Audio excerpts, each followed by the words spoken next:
Alright, after over a year and a half of prep work, after 11 hours and over 110,000 words worth of deep dive videos exhaustively covering all 400,000 Ratchet & Clank games, at last, we've arrived at the elephant in the room. Far and away the most successful Ratchet & Clank game to date, the game that certainly introduced more fans to this dynamic duo than any other game in the series, a game that was pretty well received by critics and fans alike even after the disappointment of its movie counterpart. At least, at first.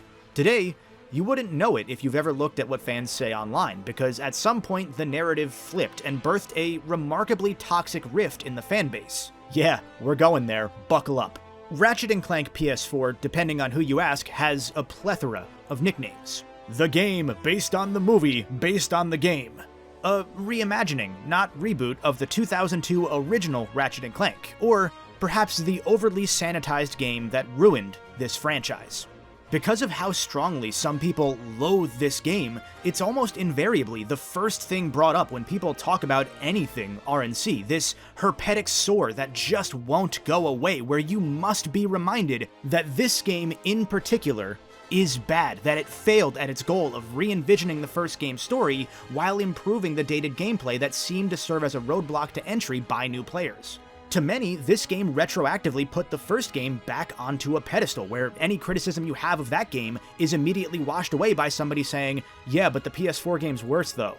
And the thing is, those people online that let this game live rent-free in their head, they're not wrong, even if they're assholes about it. I mean, this game is actually pretty great in its own right, don't get me wrong, but it, without debate, failed to achieve its chief goals set out at the start of production due to a combination of Insomniac's usual lack of development time, the constantly changing script and release timeline of the film thanks to Hollywood meddling, and another series of tough decisions that have since been miscontextualized as boneheaded incompetence by those that simply don't enjoy this game.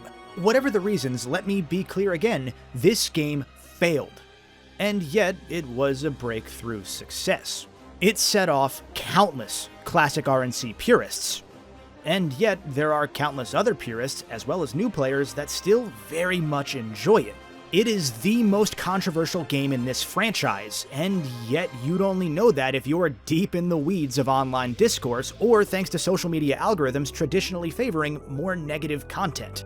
We're in the home stretch of this retrospective series here, so let's break down once more what led to this game and why it turned out the way it did. This is Ratchet & Clank.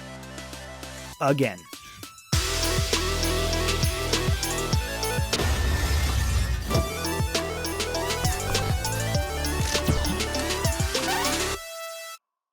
The trajectory of the Ratchet franchise forever shifted on April 23, 2013, when Sony announced the Ratchet & Clank movie, a full theatrical retelling of the duo's origin story in partnership with animation studios Rainmaker and Blockade, respectively responsible for the very first CG animated television show, as well as the Heavenly Sword movie you forgot existed based on the Heavenly Sword game you forgot existed. Fans were excited to see the series hit the silver screen and for the possibilities of a full movie franchise. Insomniac was ecstatic that their frequent pitching for a movie was finally being answered, and Sony, at least at first, saw dollar signs, the chance to break a successful but slowly niching franchise through to the next level. Prior to the announcement, plans had been set in motion to close out the PS3's Ratchet Future saga and begin producing a PlayStation 4 title that could simultaneously allow Insomniac to revisit the first RNC game to try and use all that they'd learned over the years and avoid the series' early growing pains, and of course also to tie into this movie. In fact, Insomniac had already begun sharing its asset and model library with Rainmaker for use as art references. Even better, the game and film would share lead visual designers, two longtime Insomniacs responsible for so much of the series' visual flair. Little did anybody know that outside of this PS4 game, the original reveal trailer for the movie was the best thing to come from this movie's production. I'm gonna talk about the movie on its own at a later date, so I'll keep the discussion limited to the parts of the film that are directly related to this game and how it was made. See, despite the movie being the first in what was supposed to be a wide-ranging multimedia line labeled as PlayStation Originals, both the game and the movie are part of an absurdly small combined budget plan. Only $40 million, with some breakdowns suggesting that the game only received $12 million of that allotment. Moreover, with both the game and the movie aiming for a target release date in spring 2015, put a pin in that date by the way, the team at Insomniac yet again was going to have only 10 months worth of production time. And by the way, it was actually closer to 7 months because 3 months of that was pre-production for a console Insomniac hadn't developed for yet. With a timeline like that, a lot of corners were going to have to be shaved. Given that animation is a pretty time-consuming endeavor and that Insomniac had a self-admitted habit of underestimating that time budget, the first of these creative adjustments was that the game would feature a limited selection of scenes taken straight from the movie. Once more, there was some level of cross-pollination between Insomniac and Rainmaker at this point, because the movie and the game were both to be written by TJ Fixman, the man responsible for writing essentially all of the Ratchet franchise from 2007 up to 2016. Fixman was even returning to this project as a freelancer, having just left Insomniac in 2013 to pursue his other film opportunities. It'd be a tight fit, but everything seemed to be in good hands. In fact, even despite the 10-month development cycle, according to Insomniac, Ratchet PS4 may have had up to that point the studio's single smoothest development process yet, leveraging manpower from both its California and North Carolina studios simultaneously. However, that's not to say that everything was even close to smooth here. Shortly before the game and movie's respective release dates on April 12th and 29th, 2016, Fixman outlined on his personal blog that he hadn't been involved with the movies since at least 2014, that he'd only written the very first draft of the film, and that all of the credit or accolades for the movie should go to director Kevin Munro and the film's second writer, Jerry Swallow. You can take the phrase credit or accolades however you wish, but this has been a fairly overlooked comment over the years. I know I said I wasn't going to talk much about the film, but I'll also throw in this sleeper quote from 2021 by Insomniac's founder Ted Price regarding that Ratchet & Clank movie. I will claim that we had very little to do with that. You know, like most Hollywood productions, it went through a lot of twists and turns, and we were more observing than anything else and kind of biting our nails and going, I wonder how this is going to turn out. And it turned out the way it turned out, so. Again, you can take that however you'd like to, but I'll tell you how it comes off to me. Insomniac knew that the movie wasn't gonna be that good by the time they started production on the tie-in game. Despite leaving the movie's production, Fixman stayed on with his former team at Insomniac, working with co-writer John Paquette to restructure the game's story around the constantly changing drafts of the film. Eventually, they said screw it and wrote themselves a safety net. This game's story would be told by the least reliable narrator in the Ratchet & Clank universe to cover for any more movie changes that might occur and allow Insomniac the opportunity to try and tread water however they could with this massive anchor around their neck. That narrator?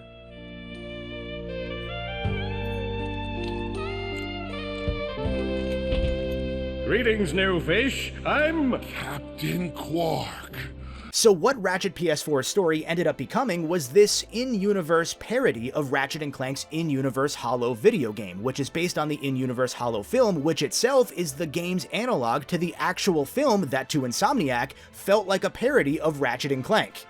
A lot of people either missed this, forgot it over the years, or simply stubbornly ignored it, but even from day one, it was pretty clear that they were having fun taking liberties and poking at little pieces of and references to the series' long history.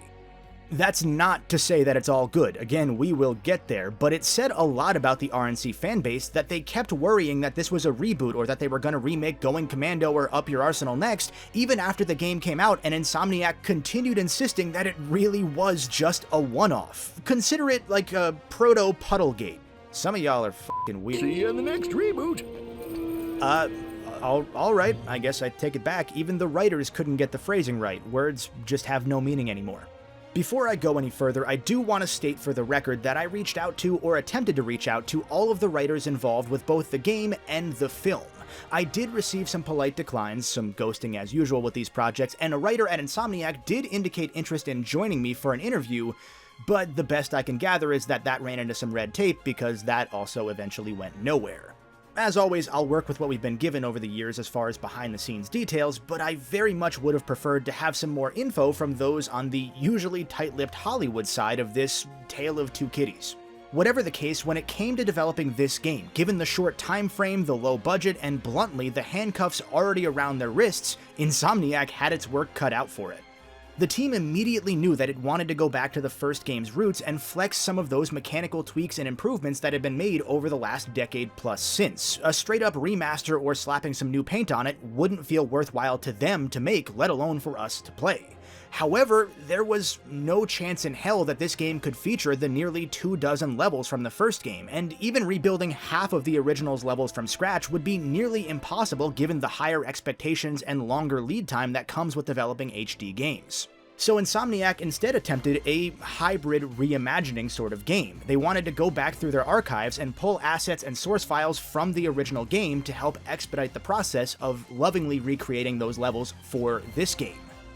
Except their archiving system was, bad during some of those early PS2 days. The levels in-game were only ever numbered, level 0, 1, 2, 3, whatever they might be, with the names for those levels written in random notebooks probably shoved in a drawer somewhere and hidden for the last 20 years.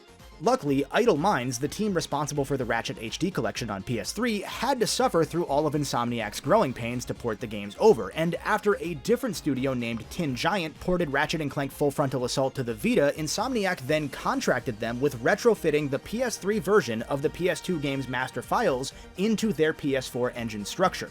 Fun fact, by the way, I wasn't able to 100% confirm this, but given the time frame of all this is likely a big part of the reason that Tin Giant's supposed 2014 Into the Nexus Vita port died.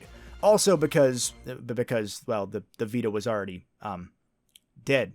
Now, what does this all mean for the game? Well, the team had improved its engine practices so greatly over the years that they had Ratchet PS4 running within a few days of starting pre-production. And while Tin Giant was handling the asset transfer process, the team continued brainstorming how to reproduce as much of Ratchet 1 as faithfully as possible, while maybe moving around the level order a bit to try and match the movie, or maybe tweaking which gadgets you receive and when, and just trying to make something classic feel a bit more novel to the old fans, while not leaving newcomers in the dark. As such, RNC PS4 features 12 total levels, 9 to 10 of which are near one-to-one recreations of the exact level design from Ratchet 1.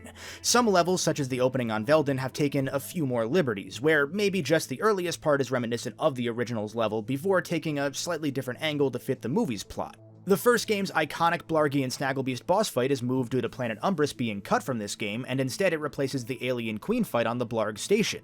The optional area off to the side on the original Planet Gaspar is replaced here with an open-world crystal hunt featuring the jetpack upgrade first introduced in Nexus, just because the team wanted to add those two things in as a little spice. I would have liked an arena too, thank you. There are a myriad of smaller tweaks and changes, but playing the recreated levels in Ratchet PS4 feels exactly like you would imagine the first game would have played had it had the modern RNC control scheme. The original enemies are lovingly brought back into the fold, and are adjusted a bit so that they're more aggressive to fit the combat-heavy gameplay approach. My favorite of these is that the psychic octopus enemies from the original, which for some reason I always hated fighting as a kid, are morphed into giant mini-bosses. It's almost as if the team just read my mind and built these guys off of the mental picture that younger me had crafted for these enemies. The trade-off is that half a dozen levels are missing here. Essentially, the original game's entire third act is just lopped off. Some of this is due to the film's adaptation of the story. Our villain Chairman Drek and his species the Blarg aren't from Orxon anymore, they're now from the same planet where Clank was created. Planet Umbris is featured at a distance as a major plot device in the film, so that planet is gone as well, hence why the Snagglebeast fight was moved. Sometimes Insomniac tried to lean into these adjustments, turning the war-torn planet Battalia into a snowy planet since the original game's snow level was cut, but let's just say that this game launched at $40, not because it was an homage to Ratchet 1 launching at $40 like they said, not because the movie plus game together would amount to about a $60 entry point then, but because this is 2/3 of the experience I'm sure the team would have wanted to deliver, and I know that we would have wanted to play. Like it or not, that is one of the biggest failings of Ratchet PS4. The team's major goals were, 1, to recreate the first game as lovingly as possible while also modernizing the mechanics and smoothing out some of the places where younger players got stuck, designing a reimagining that would appeal equally to new and classic players. A very tough tightrope to navigate, and they've done it a couple times fairly successfully, so, credit to them. And goal number 2, in order to create a smoother entry point into the Ratchet franchise, the team felt that the first game's story needed some rewrites. I said back in that first retrospective that one of my holdups with Ratchet 1 as far as the series' evolution goes is that Ratchet's character arc doesn't truly complete until after that game is done. It happens off-screen in the year between Ratchet 1 and 2. Making that change made complete sense at the time. Whether you want to believe it or not, the general consensus for a long time, I'd argue until the backlash to this very game, was that Ratchet in 1 was a bit too much of a dick. It was a common point in reviews, on forums, and even within the studio itself, there was a realization that maybe a slight course correction was necessary, that Ratchet could still have that bit of edge to him, but that it should rarely, if ever, be aimed at his new best friend going forward.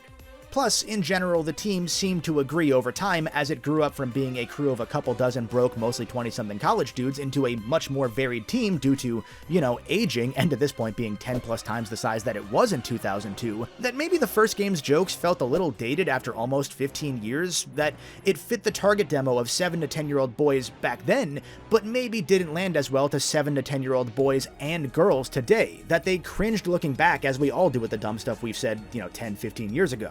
Why they replaced these jokes with stuff like this. The kids love their social medias. Hashtag Gadgetron. Well, I understand the intent, and some jokes still do land, don't get me wrong, but man, you can tell a lot of the old guard were in their 40s now. Obviously, I'm a little biased as a guy who grew up playing the first game and who is currently not one of the 10-year-olds that this game was equally targeted at, but I don't know, that first game's out-of-touch Gadgetron CEO bit was a lot stronger. Yo, dudes, for the freshest boards in the galaxy, check out the new XZ88 from Gadgetron. I think I got the wrong guy. Your opinion on Ratchet PS4 almost certainly depends entirely on what you expected or wanted this game to be going in. If you took it as a remake or a reboot, including every connotation that comes with either of those words, as a game that aimed to replace the original, you're probably in the more critical camp, and for good reason. This is a bad replacement for Ratchet 1, and that is the absolute worst, most damning thing I can say about this game, considering that was the initial concept behind Insomniac making it in the first place. The core plot points are mostly aligned here between this game and the original. Ratchet is an orphan looking to leave his backwater home planet Veldin so he can explore and adventure, and once our pretty cool defect robot Clank crash lands nearby, the duo is forced on a journey to stop Chairman Drek from destroying dozens of planets in his pursuit of wealth. Where things differ, though, are that Drek has employed a still squishy Dr. Nefarious as his lead scientist, and that Captain Quark is the head of the Galactic Rangers currently trying to stop Drek's plans. And crucially, Quark isn't working with Drek right from the start here. Instead, he only turns heel because he's jealous of Ratchet taking all the spotlight? I mean, it's a very quirky reason, so I'll let it slide, especially since it does sort of write in a backdoor for the Captain to feel remorse and foreshadow his redemption arc in Ratchets 2 and 3, or really just Ratchet 3, because in 2 he's just the villain because they forgot to put him in the game until the end of that game. Anyway, in attempting to soften out Ratchet's character and align him with his later portrayals, the writing essentially bleached out any semblance of character from existence. Given the clear internal frustrations that Insomniac had with the film, I have to pin this more on the movie's characterization than the game's, because the film did far more harm than good to this final product. In the film, literally all that Ratchet wants is to be a hero, a galactic ranger just like Captain Quark. In the game, they chose to make him closer to a plank of wood in cutscenes. Are you here for the race? You know it.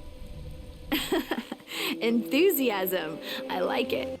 It's jarring, and this is coming from the same team who had just put together one of the most nuanced portrayals of Ratchet with Into the Nexus. Something doesn't click here, and I can say without a doubt it's the influence of the film, the influence of the early scripts that Insomniac used as a baseline, scripts that changed again and again and again and kept interfering with their original plans, to the point that by the time they had movie scenes to integrate into the game, there wasn't much time to go in and sand down the rough edges connecting game to film.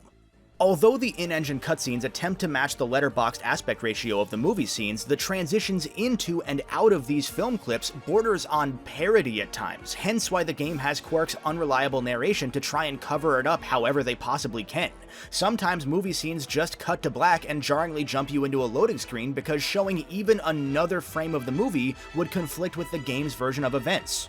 There's one scene where a clip fades to black while Ratchet and Clank are still talking. I believe the game includes one movie scene that was deleted from the movie. There is not a single film scene that I think works to this game's benefit.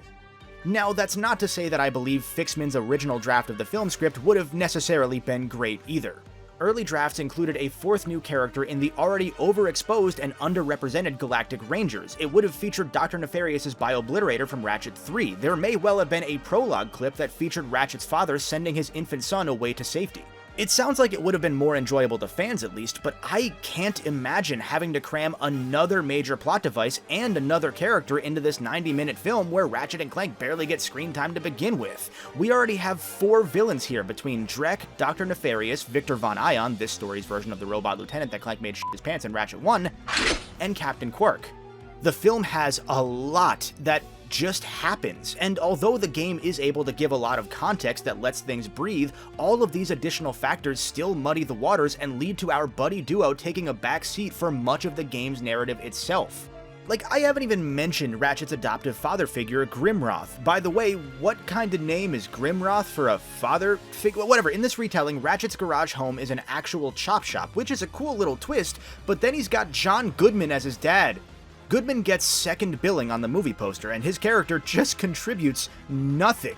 Oh, also, the whole opening of the movie that's probably good context as to why Ratchet is trying to sneak out of the house, you know, the part where he takes an elderly customer's ship on a joyride and nearly totals it, the same ship that Ratchet and Clank then use for the early part of this game, yeah, that's never actually referenced at all, so the game that came out before the movie opens on a really strange note if you think about it. The only purpose Grimroth serves in this entire game is to suddenly pop up and give one of the flimsiest reasons in series history for the duo to visit a new planet. Listen, I don't know if I ever told you this, but I have a brother on Poketaru. Why? And then there are the Galactic Rangers. Now, for what it's worth, I do like the idea of the Rangers existing during the events of the first RNC, because it makes a whole hell of a lot more sense that there'd be, I don't know, some sort of task force to keep the peace across the tens of billions of planets in the galaxy. Retroactively including them and having them fight Drek is a smart move considering the Rangers suddenly existed for decades prior, starting in 3, so where were they when they were fighting Drek? 2 of these 3 Rangers have essentially no character at all and only appear for maybe 20 minutes total throughout the game, and the third is voiced, and I very lightly say the word voiced, by Bella Thorne. Enemy spotted! Nice shooting! Bet you never got to do anything like that on Belden. Not bad, Ratchet. Most of the top-billed celebrities from the film, such as Paul Giamatti and Sylvester Stallone, are replaced with voice doubles in the game, and they're usually pretty bad. That's a whole other issue entirely. Water! For Bella Thorne, this being her major film debut, she didn't have that kind of pull, so she's in both the game and the movie. In the movie, she's actually not that bad, but something clearly had to have happened when it came to the game's voice direction, where either she just did not try whatsoever, or she recorded the lines without voice direction at all for some reason, or did them remotely, or something like that. I don't know what it is, but it's so hilariously bad that it makes every part of the game that she's in so much worse. She's also conveniently the only ranger that accompanies you on a solo mission, probably because she was the cheapest one to get voice lines for, so she just kinda ruins the otherwise great Battaglia level. Considering that all these characters serve to do is take away from the focus on, I don't know, Ratchet and Clank, they're a net negative. This is all a lot of words to say that the story changes made between Ratchet 1 and this reimagining are bad. Bafflingly so, and wildly out of character with anything that Insomniac has made before or since. Well, actually, Bella Thorne's acting in the game is pretty reminiscent of Disruptor, at least. We need someone to get in here, kick ass, and get the core shut down ASAP before it goes to meltdown. Again, if you looked at this game as a replacement for Ratchet 1, it's understandable that you'd be disappointed. To functionally replace the first game, even if you told its events from Quark's perspective to give yourself some liberty and wave away any story conflicts, you would need to do 3 things. You need to retell Ratchet and Clank's initial conflict after Quark's betrayal in a more constructive manner. There is no conflict here. They're best friends instantly. That's a failure in story design. You need to keep the idea of them fighting Drek and then fighting Quark as the focal point of the first 2 acts of the game at the very least. Somehow, though, a lot of the reasoning for you going from planet to planet is even more Byzantine than the sometimes meandering original, and that's one of the key things Insomniac said it was looking to fix. And you need to modernize the mechanics to match Ratchet 2 onward so that this game can be seen as an entry point in the first place, and that one they did, at the cost of losing a third of the game's levels and replacing a few of those missing levels with some of the weakest level designs in the entire franchise. The Deplanetizer level is essentially just a reskin of the nefarious space station level from A Crack in Time, and the Quartu level it's just this wide open mess that has never once felt fun to navigate. And here's the kicker, this game was 100% done in 2015. Insomniac, despite everything, had hit its targets once again. It was ready for the movie's spring 2015 launch, and as production wrapped up, the team had already rolled much of the staff off onto the next game using this RNC engine, 2018's Spider-Man. And then, as one final slap in the face, the movie got delayed. By a full year. Had this delay come sooner in the production process, perhaps there may have been an incentive for Sony to budget for more actual production time on Ratchet PS4. I'm not saying that would have happened, but even with another half year of development and some sneaky rewrites, it may have been possible to reimagine a handful of the missing levels. Instead, just a handful of people stayed behind to polish the game up as much as possible using that extra year. Sadly, this didn't seem to include any headroom to adjust some of the robotic talking head animations, as it was more of a general cleanup process. Those programmatic lip-flappy animations were a known shortcoming internally even before we'd seen the game, but sometimes you've got no choice but to take a couple punches. Worry not though, they did have time to give the bouncer a really gross-looking idle animation. Ugh. That said, a fun holocard mechanic was introduced during this polish period, allowing you to collect these card packs showcasing weapons and characters from throughout the series' history. These added bonus stat buffs to things like the amount of bolts or raritanium you'd get, and they were just a fun little wink to fans, with the polish team often adding these cards in spots where gold bolts used to be in Ratchet 1. The holocards don't make up for the cuts this game was forced to make, but the spirit behind them is where I get to say, but. You know the drill by now, there's always a but. This game has big story issues. It fails at what it set out to do, but that doesn't make it any less good of a Ratchet game, and that's where a lot of people start losing the plot. Even with the handcuffs on, with our main duo being reduced to these flat, kinda bland pieces of cardboard, and with the character writing falling woefully short of the not at all high bar of at least matching the first RNC, just about every other aspect of this game is made with enough reverence to the series to allow the game to still stand on its own, to the point that I've always considered it this hybrid of two things. On one hand, it's almost an anniversary celebration game, a Sonic Generations that just pours so much heart into references and the little things that make longtime fans smile.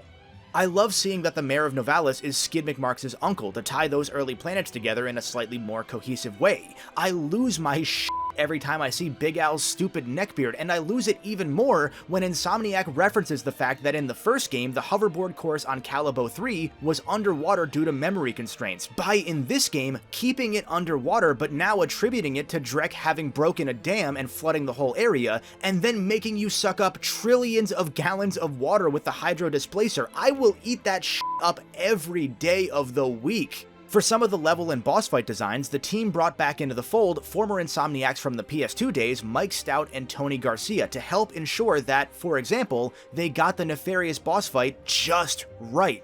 And they did. It's one of the coolest final bosses in the series to me. These sorts of things remind you that, yeah, this game was made by and for fans, even if the fans making it were very likely more annoyed than the fans that would later get to play it and get annoyed. Some of it is just smart design. The previously optional turret section on Planet Battalia is made mandatory to extend playtime and ensure that people actually do that part. I almost always skip it because the bolt collector gadget is pretty useless.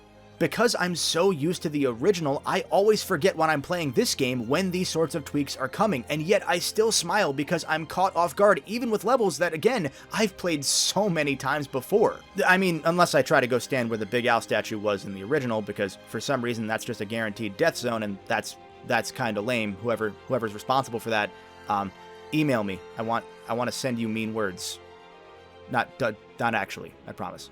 I just love seeing when little Easter eggs are left in areas that classic fans know to explore. For example, if you look under the water on Poketaru, you can find this little space pirate chest. I'm a little teapot, short and stout. something crucial is still lost in a one-to-one comparison to the original game. Don't get me wrong, because no matter how much the team repurposed things like the Quark space battle by giving it to Stallone Bot, it can all feel a little hollow when I would give so much to see the other levels from 1 in this game, in this style, even the levels I don't like that much.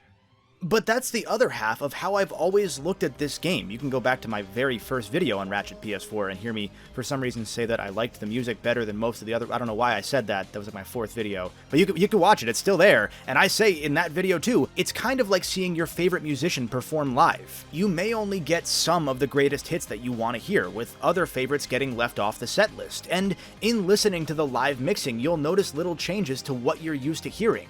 Maybe the singer can't quite hit that high note anymore, or on some songs, they actually sound cleaner now than they were in the studio. That might mean that some of that song's edge is lost to you, or you might appreciate the touch-ups a bit. It's up to your taste. Or maybe you just notice part of a bass groove that somehow evaded you for years, this little undertone that now you can appreciate both in the original version and in that memory of you being at that live show. I think so much emphasis has been placed in recent years on comparing this game to the first game that it's been completely lost that this is still a damn good game, and also that the first game still exists. It's still right there. A lot of folks do acknowledge that, of course. The crowd that despises this game so vehemently that they bring it up whenever they get the chance, those folks aren't a fraction of all of those that have played this game. Most people play a thing, they like it or they don't, they maybe talk to their friends about it a little bit, and they make the much smarter choice of not going online to talk about it before they move on to the next thing they want to play. If you want an idea of how few people in the Ratchet community actually care to discuss this crap, here's a fun reference to date this video. Across this whole year-long Ratchet retrospective series, across millions of views, some of the most successful videos this franchise has seen to date, something I'm beyond floored by and grateful for, of course, there have been about 5,000 total comments. Not commenters, comments.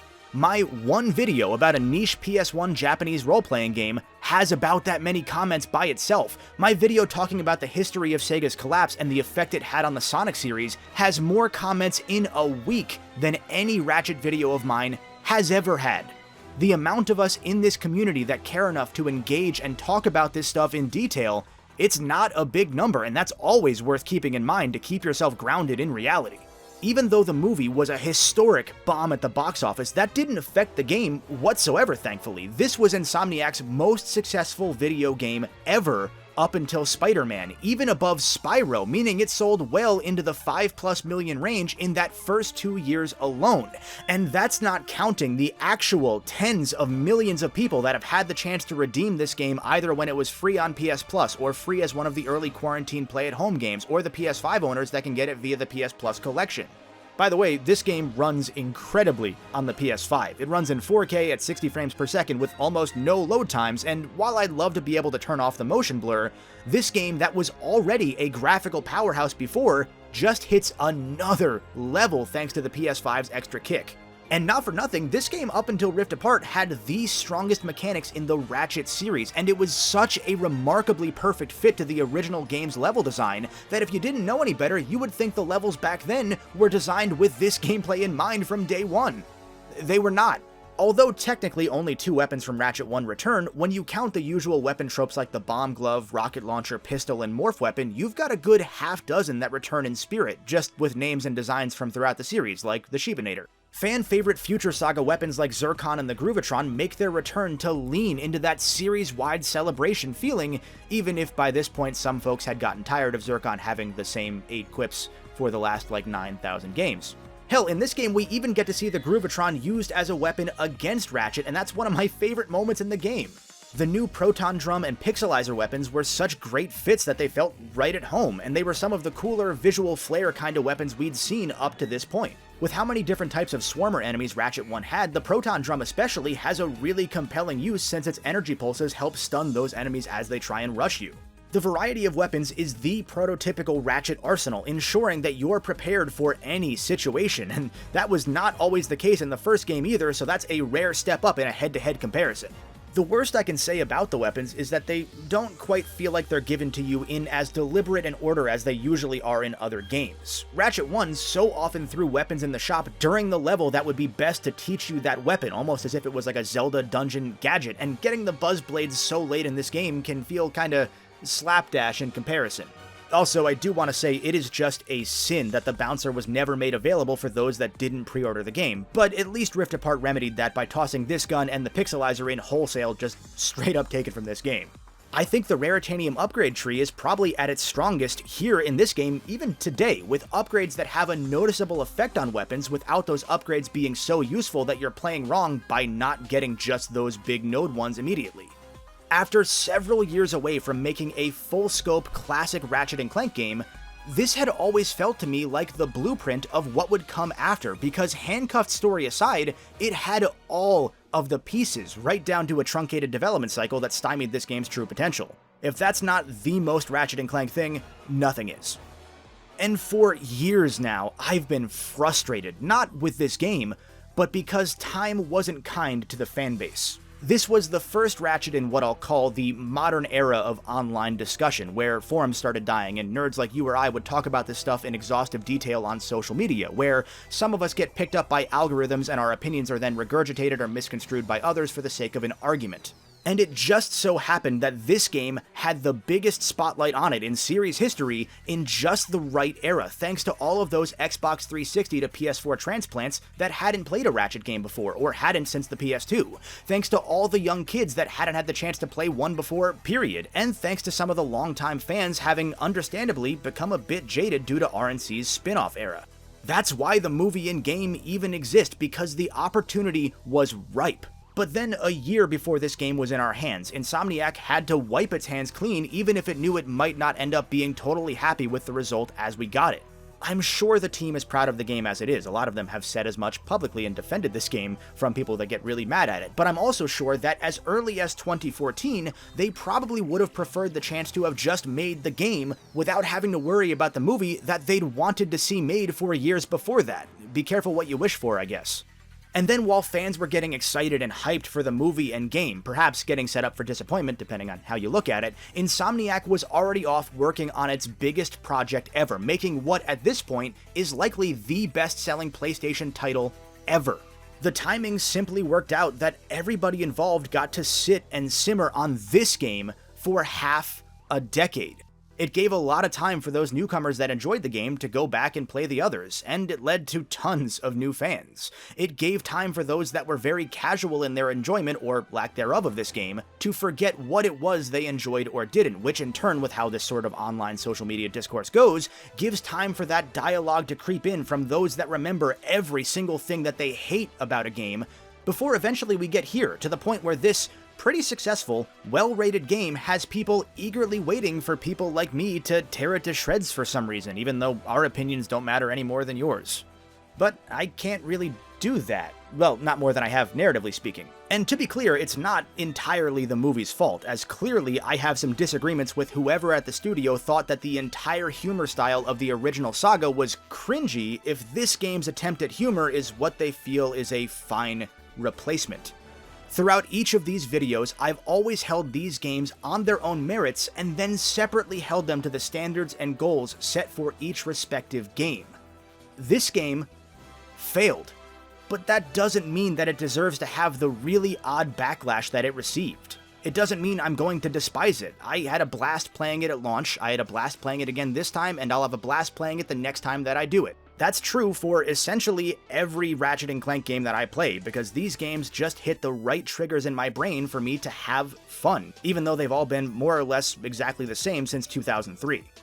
I'll never truly separate Ratchet PS4 from the first game because you can't, but I went in from day one knowing that this game was just an alternate retelling, that the absolute worst case scenario was that it might be a soft retcon of the first game for the sake of ease of entry, but also knowing that that wouldn't change the fact that I have that first game to go back to if I want to.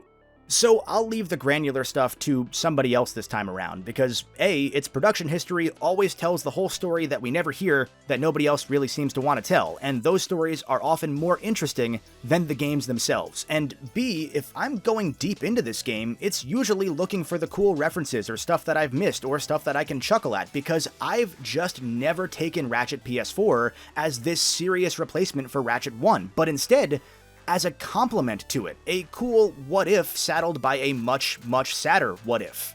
What if the movie was good? There's a lot more to unpack from that baggage, so I'll save that for another day. Thanks so much for watching, and thanks to those of you that are being civil in the comments down below. I know this is a spicy one for many, but then again, only 1% of any video's viewers tend to actually comment, so if you're one of the 1%, you're either really cool or really angry at me. Either way, I appreciate it. As always, until next time, stay golden. I'd also like to give a special thanks to my wonderful patrons and supporters for helping make videos like these possible, including, this is not going to be in one breath, oh dear god, Goldstorm07, Anon42, Cloudy Boy, Karigane564, Malcavio, Philly D360, Phyrexian Sleeper Agent, Rodney220, the FOE3, Captain Squid, Cooking Mama, Eclipse 2025, Epo90, Even Luck, Faisal B, Harry, Heidi, Hotzi, I Pay My Cam Girls So Why Not You, Ibathon, James Boss, Justin Gregoire, Lupine Pariah, The Milkman, Philip E, Shadow Nexus, Stefan, Debris Sadiq, Terminally Nerdy, Wayne is Boss, William Bundy, and Buckles, Chuck Low. That was one breath. Cool.